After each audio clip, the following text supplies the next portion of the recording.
Assalamu alaikum. I'd like to ask if you could shed some light on a verse in the Bible. It's the Old Testament, Solomon chapter 5, verse 16.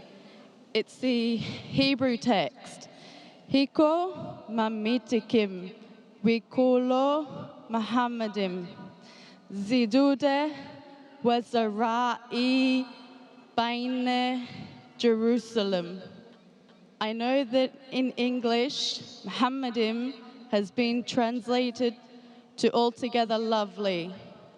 What I'd like to ask is, why do Christians not know that Muhammad has been spoken about in the Bible? Well, the sisters asked the question. She's given the Hebrew of the verse of the Bible from Song of Solomon, chapter number 5, verse number 16, which says, Hikkum amitakim vikulli Muhammadim zaidudi zairai baina Jerusalem.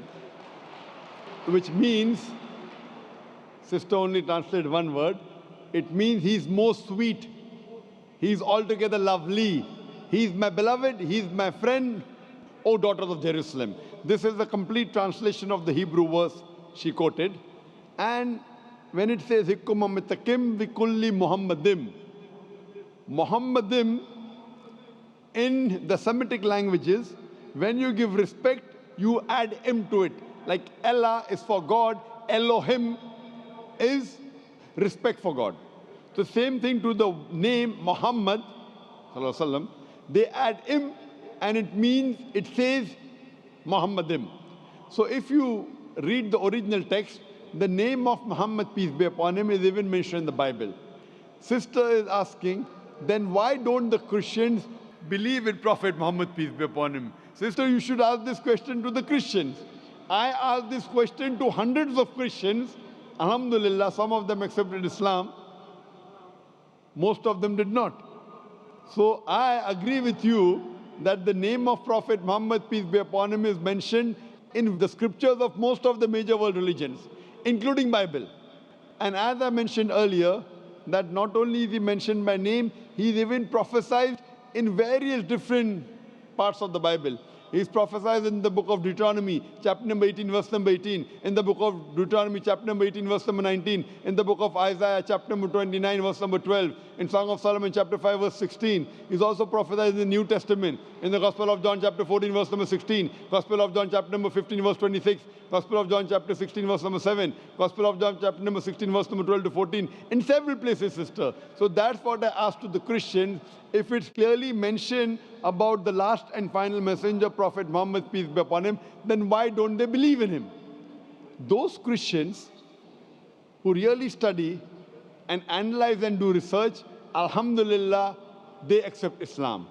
The others who do not want to accept the truth and say, oh, I have been a Christian for 40 years, now you want me to change my religion? So they are afraid. Many a time the ego comes in between. Many a time the society comes in between. Many a time, what will my friends tell me? What would my customers tell me? So these things prevent them from accepting the beauty of Islam. What they fail to realize, they wouldn't mind offending their Creator just to please their family and their friends. Pleasing our Creator is more important than pleasing your family and friends. So those who realize the importance of Creator, importance of Almighty God, alhamdulillah, they accept Islam. Sister, I would like to ask you that, are you a Christian or are you a Muslim? I've been studying Islam for about 6 months. MashaAllah. So do you believe now that there is one God? I do. Do you believe Jesus is God? Peace be upon him. No, I don't. Do you believe Prophet Muhammad, peace be upon him, the messenger of God? Yes. MashaAllah. So if you believe there's one God, you believe Prophet Muhammad, messenger of God, then according to me, your 6 months of research. Yes. Your 6 months of research have brought you to the truth, sister. Pardon, I didn't hear you. Those are tears of joy. Yes. Alhamdulillah. When a person realizes the truth, That's what even Quran says, that when people hear the verse of Allah subhanahu wa ta'ala, the moment the believer, tears roll from their eyes.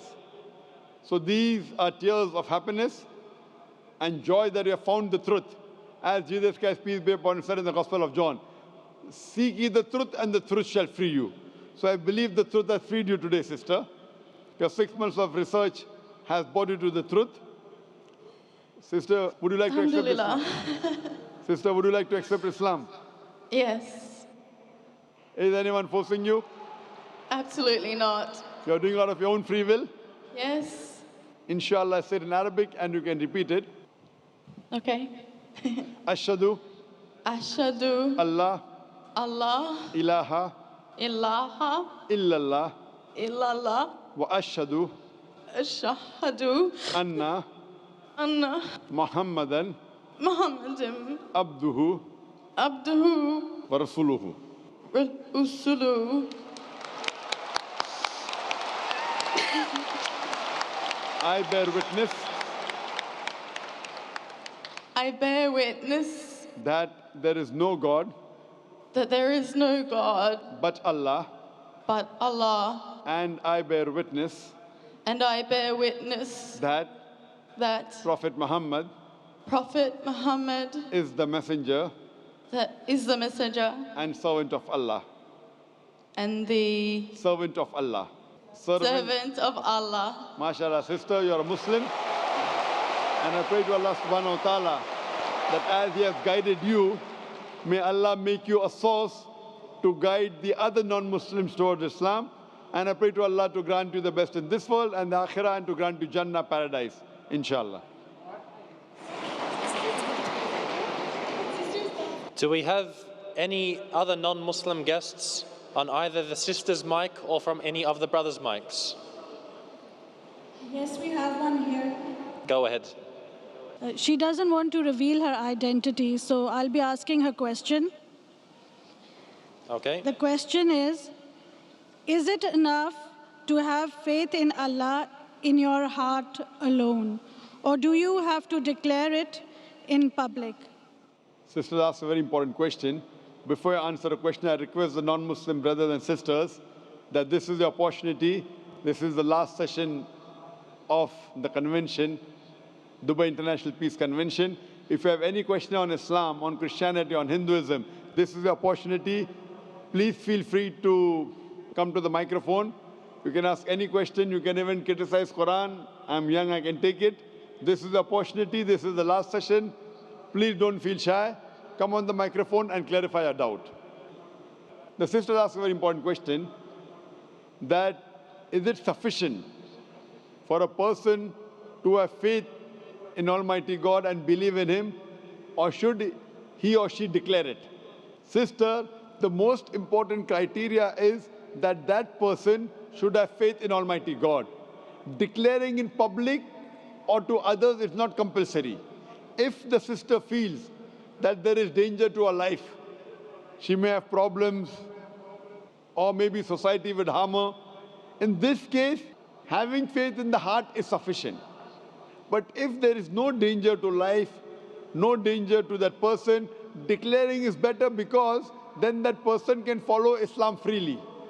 Because if you have faith and you hide it from others, then you have to practice Islam secretly. That becomes difficult.